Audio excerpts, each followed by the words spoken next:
오늘부터 저는 다음 주까지 2주에 걸쳐서 로마서 11장 33절부터 36절이 본문의 말씀을 가지고 영광이 그에게 세세에 있으리로다는 제목으로 2주에 걸쳐 말씀을 나누기를 소원합니다.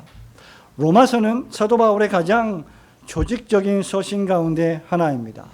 이 때문에 로마서는 2000년 교회 역사를 통해서 많은 신학자들과 개혁자들 그리고 많은 성도들에게 대단한 사랑을 받아왔습니다.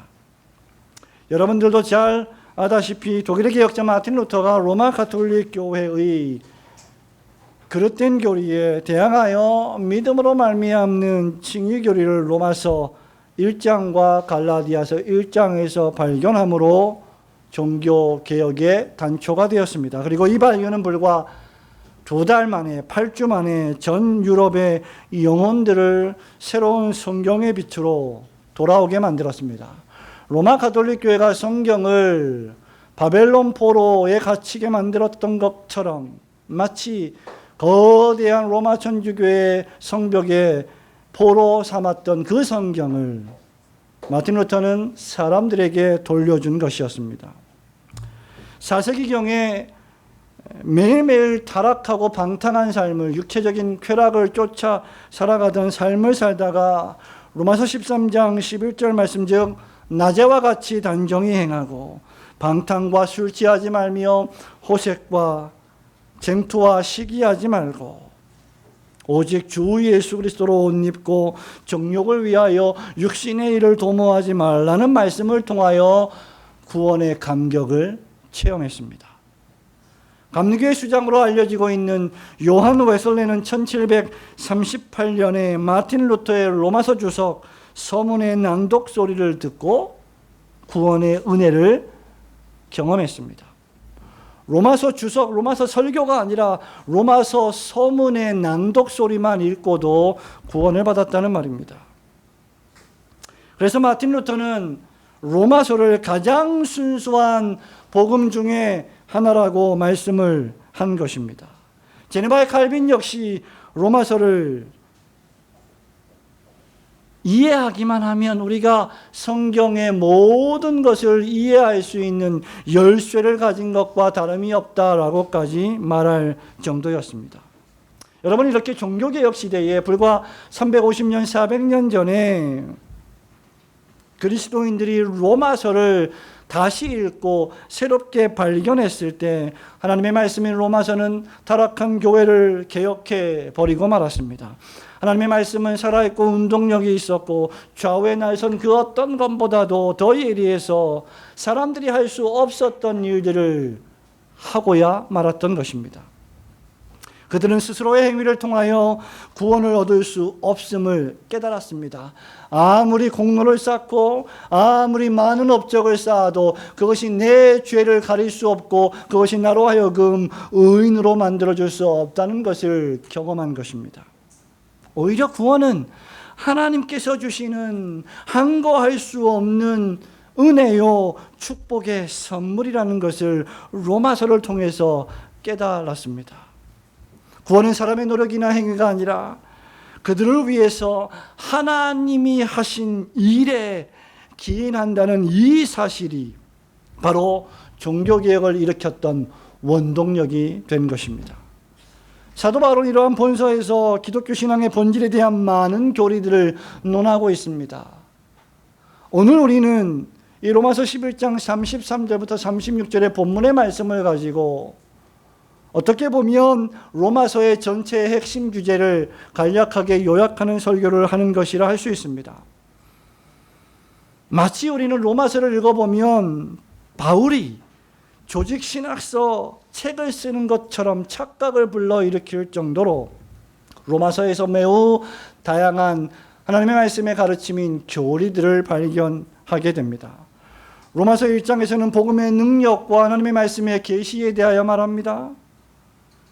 자연과 역사와 인간의 양심이라는 계시론에 대해서, 그래서 그 누구도 하나님이 없다고 핑계할 수 없다는 것을 알려줍니다. 2장과 3장에서는 유대인과 이방인이 동일한 죄에 노출되어 있고 모든 사람이 죄인이며 의인은 한 명도 없다는 인죄론에 대해서 말하고 있습니다. 4장과 5장에서는 그러한 죄인을, 그런 타락한 소망이 없는 죄인을 구원하시는 예수 그리스도와 그분이 하신 속죄 사역에 대해서 설명합니다. 6장에서는 구원받은 죄인의 성화 생활이 어떠한 것인지를 선포하고, 7장에서는 그러한 성화와 관계된 율법에 대하여, 8장에서는 우리의 구원을 보증하시는 성령님의 사역과 흔들림이 없는 확실한 하나님의 사랑에 대하여 선포합니다. 그 누구도 그 무엇도 우리를 하나님의 사랑에서 끊을 자가 없다는 구원의 확실성을 8장에서 선포해 줍니다. 9장, 10장, 11장은 이스라엘과 이방인과 온 이스라엘에 대한 하나님의 통치와 구속사역에 대해 선포하고 있습니다.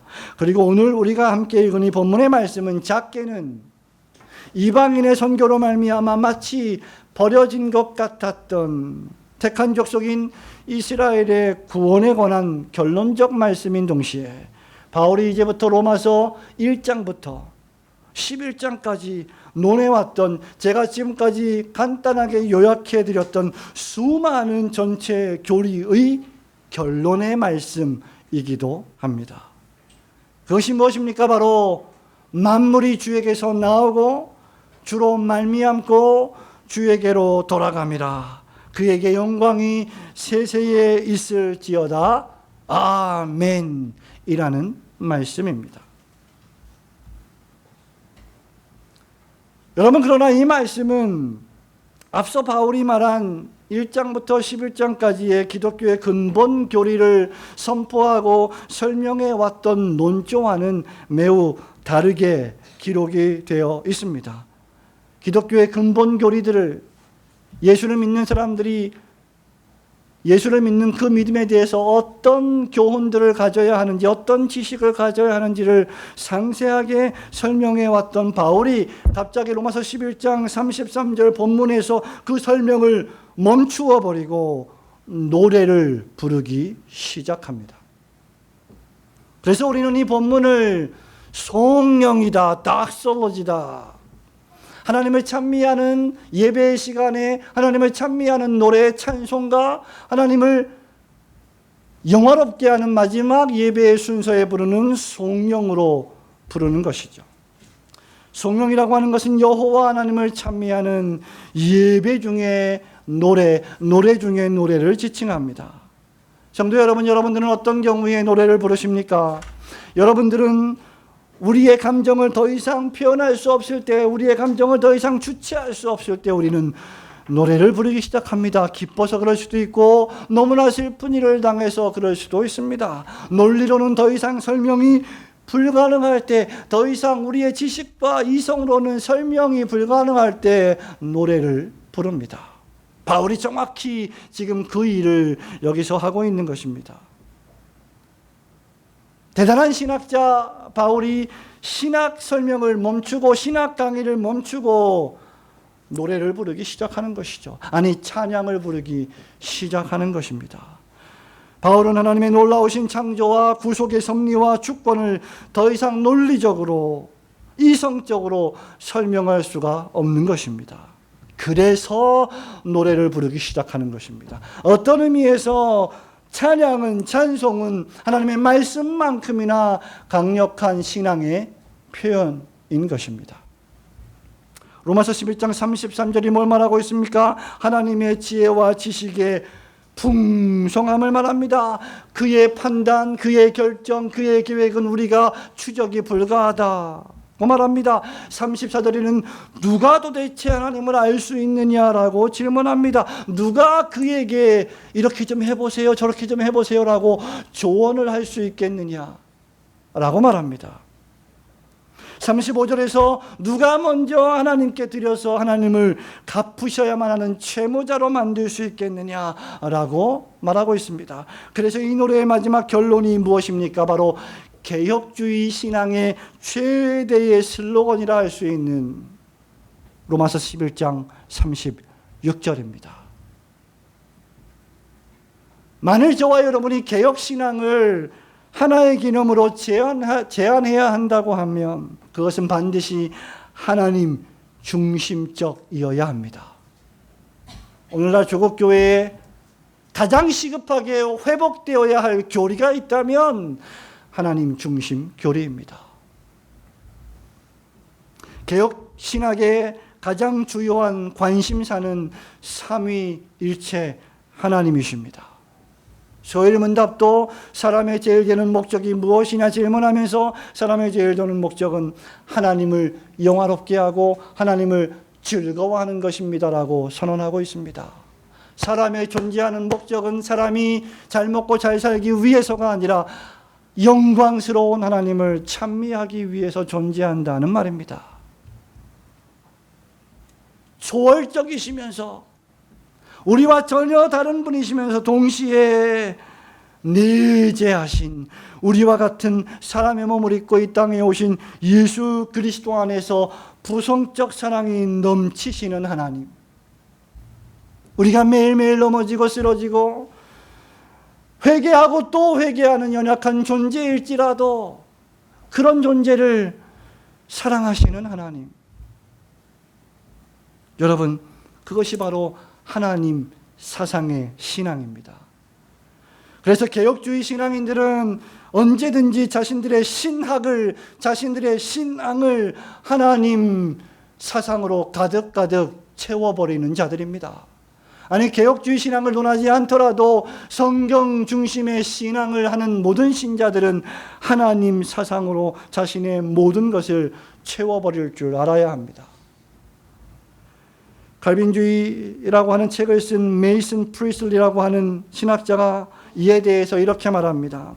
감리교는 최전방의 죄인의 구원 사상을, 침례교는 중생의 신비를, 루터교는 이신득구의 교리를, 모라비안 교는 그리스도의 상처를, 히랍 정교회는 성령의 신비를, 로마 가톨릭 교회는 교회의 보편성을 위치해 두는 것과 같이 칼빈주의자는 언제나 그 최전방의 하나님 사상을 위치시킨다.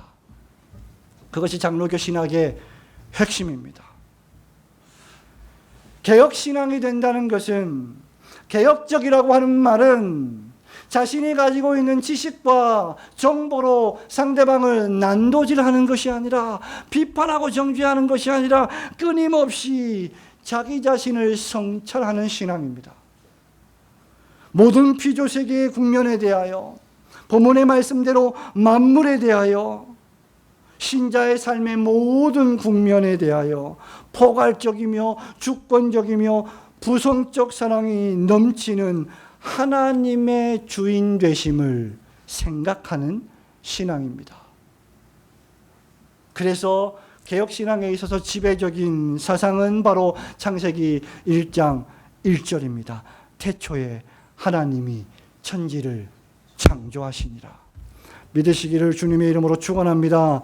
우리를 향하신 하나님의 관계에 있어서 하나님은 오직 권리와 권세만 가지고 계십니다. 우주는 우연이나 운명이 아니라 하나님의 완전하고 주권적이신 법칙에 의하여 통치될 뿐입니다. 하나님은 우주주의 역사하시는 비인격적인 어떤 물질이나 정신이나 영이 아니라 창조하시고 그 창조하신 모든 만물을 통치하시는 하나님이십니다. 그러므로 우리는 모든 피조물들과 특히 그리스도인 된 신자들은 하나님에 대하여 오직 의무만 가지고 있을 뿐입니다. 우리에게 하나님을 향하여 청구할 권리는 도무지 없는 것입니다.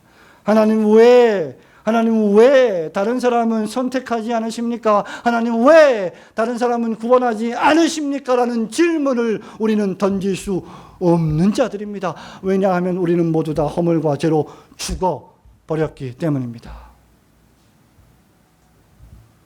여러분, 이것을 도전하는 그 어떤 행위도 성경은 용납하지 않습니다. 그러한 행위는 오직 심판만을 초래하게 될 것입니다. 로마서 9장 20절 상반절은 이렇게 묻습니다. 지음을 받은 물건이 지은 자에게 어찌 나를 이같이 만들었느냐 말하겠느냐. 하나님께서는 우리 삶의 모든 국면에 당신의 법을 제정하시고 무조건적인 순종을 요구하십니다. 여러분들이 사람의 말에는, 사람의 명령에는 때때로 기분 나쁘면, 마음에 들지 않으면 불순종할 수도 있고 듣지 않을 수도 있지만 적어도 하나님의 명령에는 불순종할 수가 없습니다. 아니, 불순종해서는 안 됩니다. 우리는 우리의 몸과 영을 다 동원하여 예배를 통하여 매일매일의 순종의 삶을 통하여 매 순간순간을 통하여 하나님을 섬기기 위하여 하나님의 영광을 드러내기 위하여 우리의 말과 생각과 행동과 사상에서 하나님의 영광을 거울처럼 반영하기 위하여 이 세상에 태어난 사람들입니다. 그렇다면 개혁주의 신앙인들이 된다는 것은 창조주와 피조물 관계에 철저한 관심을 갖는 것입니다. 그것은 모든 삶을 라틴어 두 글자로 되어 있는 코람 데오, 하나님 앞에서 조망하는 것입니다. 미국의 저명한 칼빈주의 신학자인 벤자민 로필드 박사가 잘 서술하고 있듯이 참된 신자의 삶이란 무엇이냐? 하나님 앞에서 우리의 삶을 살아드리는 것이다.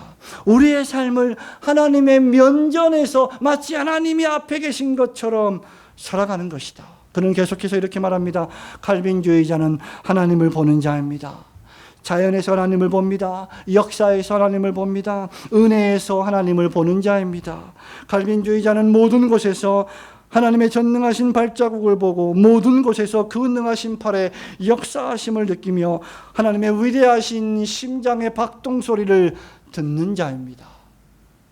이 모든 사실에서 개혁신앙을 구성하는 원리가 우리에게 나타나 있습니다. 참된 신자는 모든 현상 배후에서 역사하시는 하나님의 손을 발견하며 그 모든 현상 속에서 하나님의 뜻에 의하여 역사하시는 하나님의 손을 보며 기도하는 태도로 자기의 전 생애를 살아가며 특히 구원 문제에 있어서 자아 의존은 배제하고 하나님의 은혜만을 전적으로 의지하는 사람입니다. 그러므로 개혁신앙의 중심은 하나님이십니다. 여러분, 문제가 있는 교회들, 문제가 있는 목사들, 문제가 있는 교인들, 문제가 있는 공동체들 전부 무엇이 문제입니까? 사람이 문제입니다. 타락한 죄인이 문제입니다. 종교 개혁의 교리는 아무런 문제가 없습니다. 그것을 오용하고 남용하는 타락한 죄인들이 일으킨 문제들입니다.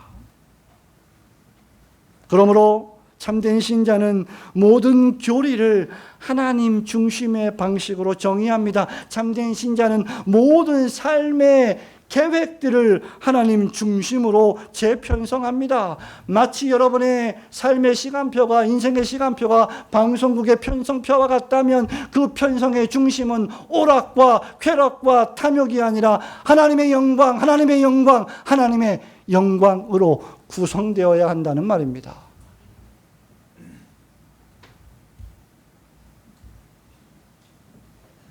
죄는 하나님을 모욕하는 것이기 때문에 지독하게 혐오스러운 것입니다. 구원은 하나님의 영광을 드러내기 때문에 대단히 찬란하고 아름다운 것입니다. 천국은 하나님이 만유 가운데 만유에 계시는 곳이기 때문에 우리가 우리의 눈으로 영광스러운 완전하신 하나님을 보는 곳이기 때문에 영광 중에 영광스러운 곳이 될 것입니다. 반면에 지옥은 그 하나님의 영광이 부재한 하나님이 당신의 의로우신 진노를 나타내시는 곳이기 때문에 참으로 지독하게 지옥 같은 곳이 될 것입니다. 그러므로 성도 여러분, 우리 신자들은 입을 열어서 말을 할 때,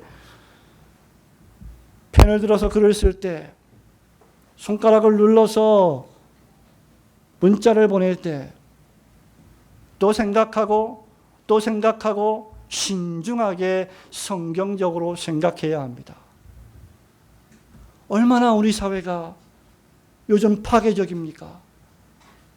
얼마나 우리 사회가 무섭기 짝이 없습니까? 보고 싶은 것만 보고 듣고 싶은 것만 듣기로 작정한 사회가 대한민국 사회가 아니고 무엇이란 말입니까?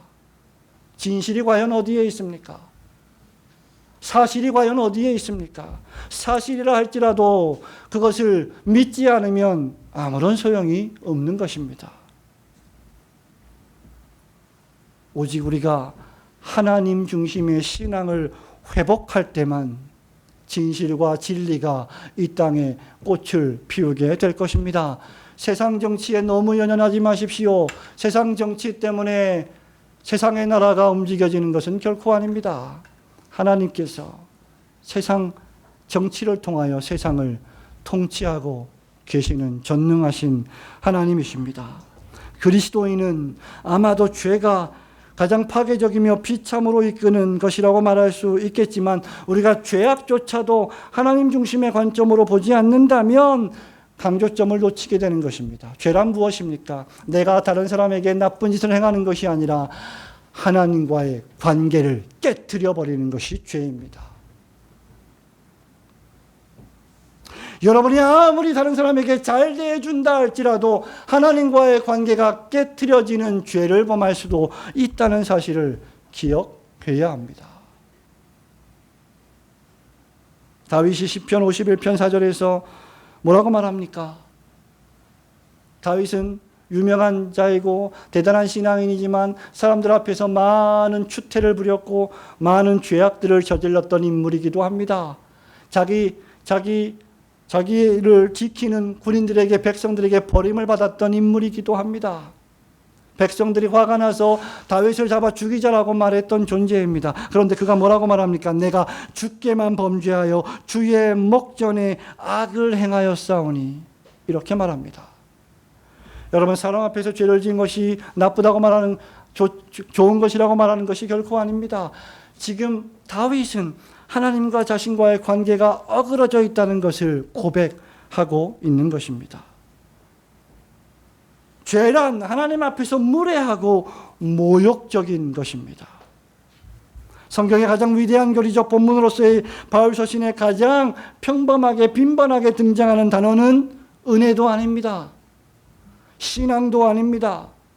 믿음도 아닙니다. 칭의도 아닙니다. 계명도 아닙니다. 바울 서신에서 가장 많이 등장하는 단어는 하나님이십니다. 로마서에서의 위대한 신학적 진술들의 대부분들은 거의 다 하나님과 함께 시작합니다. 하나님께서 죄인들을 그 상실한 마음대로 내어 버려 두셨습니다. 하나님께서는 각각의 사람에게 그 행한 대로 갚아 주신다고 약속하셨습니다. 하나님은 인간의 비밀한 것들까지라도 다 예수 그리스도 안에서 심판하실 것입니다. 하나님께서 예수 그리스도를 택한 백성들의 화목제물로 삼으셨습니다. 하나님께서 불의한 자를 그리스도의 십자가 보혈의 공로로 의롭다 칭하십니다. 하나님께서 그의 사랑을 우리의 마음에 부어주셨습니다. 하나님께서 모든 것을 합력하여 부르심을 입은 신자들에게 선을 이루게 하여 주실 것입니다. 하나님의 사랑에서 그 누구도 우리를 떼어놓을 수가 없을 것입니다. 그러므로 우리가 정말 성경적인 신자라고 한다면, 우리가 정말 개혁적인 신자라고 한다면 저와 여러분은 하나님에게 푹 빠져 있어야 합니다.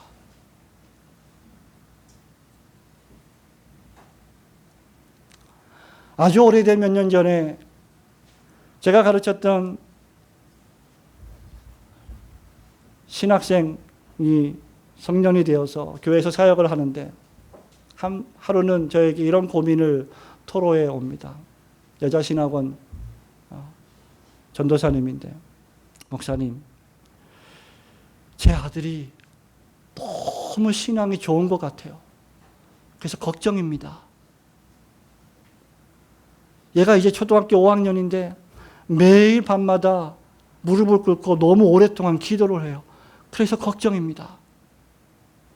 머리를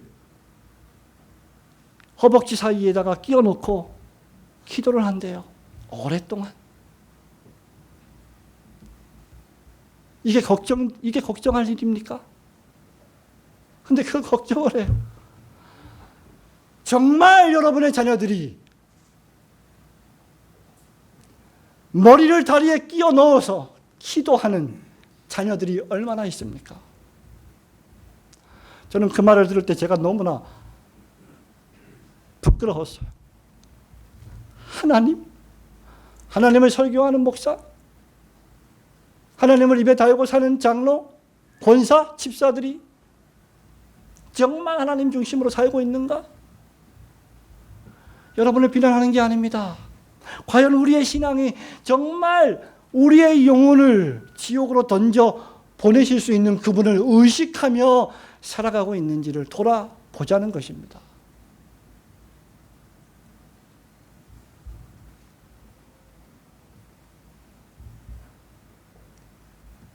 하나님이 우리의 관심사가 되고 있는가? 하나님을 잃어버리면, 하나님을 놓쳐버리면, 교회 목회에서 하나님을 놓쳐버리면 목사에게 무엇이 남겠습니까? 자기 영광이에요. 자기가 신이 되는 겁니다. 그런 일들을 도처에서 우리가 지금 보고 있지 않습니까? 지난 수세기 동안 하나님 중심이란 슬로건은 개혁교회, 특히 장로교회의 이정표가 되어 왔습니다. 개혁주의 신앙의 가장 훌륭한 계승자들로서 청교도들은 모든 삶을 데오 볼란테, 하나님 앞에서 하나님의 뜻이라면 이라는 자세로 살아왔습니다. 그들은 편지를 쓸 때도 데오 볼란테라고 썼습니다. 이러한 삶의 목적을 가장 잘 보여주는 인물 중 하나인 18세기의 유명한 철학자이자 신학자이자 설교자인 조나단 에드워즈가 이렇게 말합니다. 하나님을 즐거워함이야말로 우리 영혼이 만족을 얻을 수 있는 가장 유일한 행복입니다. 하나님을 온전히 즐거워하고 기뻐하기 위해 천국에 가는 것은 이 지상에서의 가장 안락한 시설보다 막대하고 무한하게 더 나은 것입니다. 부친들과 모친들, 남편들과 아내들, 또는 자녀들과 세상의 친구들과 동료들은 모두 다 그림자일 뿐입니다. 그러나 우리 하나님은 본체이십니다. 이것들은 모두 다 흐트러진 빛에 불과하지만 하나님은 태양이십니다. 저는 그제 장교수 집사님의 장례식장에 다녀오면서 오고 가면서 또 장례식장에서 그런 생각이 들었습니다. 정말 어머니 마음은 인간적으로 슬프고 아프겠지만, 우리 장 집사님의 마음은 너무나 슬프고 아프겠지만 한편으로는 참 부럽다. 젊은 나이에 간 것이 인간적으로는 아쉬운 일이지만 하나님의 나라에서 안식하고 있으니, 하나님을 만났으니, 이 죄악된 세상, 이 더럽고 추악한 세상, 이 거짓과 탐욕이 난무하는 세상, 나 자신조차 주체하기 어려운 세상을 떠나서 하나님의 나라에 가 있으니 얼마나 좋은가. 더 이상 무거운 죄짐을 짊어지지 않아도 되고, 교회 목사라고 하는 이 무거운 짐을 짓지 않아도 되고, 교회의 중직자라고 하는 무거운 짐을 어깨에 메고 매주마다 성도들의 무슨 문제가 없는지 노심초사하는 근심 걱정을 하지 않아도 되고, 작은 교회에 와서 신앙생활하는 여러분들, 이 교회를 어떻게 도울까 걱정하지 않아도 되니 얼마나 좋겠습니까? 그러나 우리가 하나님 나라에 가는 것은 우리 마음대로 되는 것은 결코 아닙니다. 주님이 부르실 때 우리는 가야 합니다. 그럼에도 부러운 건 어쩔 수 없는 거죠. 진짜 제 마음이 그러했습니다. 참 감사하다. 오늘날 우리 조국교회, 한국교회는 다시 한번 이런 개혁신앙을 회복해야 합니다. 하나님 중심 설교를 선포해야 합니다. 교인들로 하여금 하나님을 두려워할 줄 알게 해야 합니다. 하나님을 경외하고 경배하는 것을 목숨보다 소중한 것으로 여길 줄 아는 성도들을 만들어야 합니다. 오직 이것만이 인간을 인간 되게 하고 하나님을 하나님 되게 하시는 성경적인 설교가 될 수 있을 것입니다. 오직 이런 개혁적 설교만이 세상에 대한, 역사에 대한, 인간에 대한, 하나님에 대한 성경적 진리를 올바로 설교하게 만들어줍니다. 제가 여러분에게 요즘 계속해서 성경의 1막부터 6막까지 구성되어 있다는 말을 강조하는 이유가 무엇입니까? 이 시대를 살아가는 시대적 사명을 잊어버리지 말자는 것입니다. 우리의 시민권은 하늘에 있다는 것을 상기시키기 위함입니다. 그렇게 될 때에만 우리는 진정한 마음으로 만물이 주에게서 나오고 주로 말미암고 주에게로 돌아갑니다. 영광이 그에게 세세에 있으리로다. 아멘이라고 고백할 수 있을 것입니다. 우리가 오직 하나님 중심적 신앙을 가진 신자가 될 때만 비로소 참되게 예배할 수 있을 것입니다. 그럴 때에만 비로소 우리는 겸손해질 것입니다. 그렇게 될 때에만 우리는 비로소 먹든지 마시든지 무엇을 하든지 다 하나님의 영광을 위하여 할 수 있게 되는 것입니다. 무엇이든지 자기 유익을 구하지 않고 하나님의 영광을 구하게 됩니다. 18세기 또 다른 영국의 유명한 칼빈주의적 감리교도였던 조지 휘필더 목사와 알미니안주의적 감리교의 수장이었던 요한 웨슬레에 얽힌 이야기가 있습니다. 애널드 달리모어가 쓴 전기에 보면 어느 날 휘필드의 제자들이 휘필드를 찾아왔습니다. 지금 양측의 교회와 교파들이 엄청나게 성장하고 있었고 웨슬레는 전 세계가 나의 교구다라고 하며 복음을 전하고 있었습니다. 그러자 휘필드의 제자들이 찾아와서 휘필드에게 이렇게 묻습니다. 휘필드 목사님, 지금 웨슬레파가 엄청나게 성장하고 있는데 우리가 먼저 전국 감리교 교파를 조직해서 휘필드 목사님께서 회장으로 취임하시고 지도자가 되시면 더 큰 조직을 탄탄하게 할 수 있지 않겠습니까? 그러면 복음이 더 진전되지 않겠습니까? 라고 요청했습니다. 그러자 휘필드는 다음과 같은 유명한 말을 하게 됩니다. 조지 휘필드의 이름은 사라지게 하고 그리스도의 이름만 영광을 받으시게 하라. 이게 하나님 중심의 신자입니다. 이것이야말로 하나님께 참되게 영광 돌리는 참된 자세가 아닐 수 없습니다. 이 지상에 살아가는 동안 하나님을 섬기면서 여러분의 이름은 사라지게 하시고 오직 그리스도의 이름만 영광을 받으시게 할 때 도리어 하나님께서 우리의 이름을 귀중히 여기실 것입니다. 그런 신자들, 그런 귀한 성도들 되시기를 주님의 이름으로 축원합니다.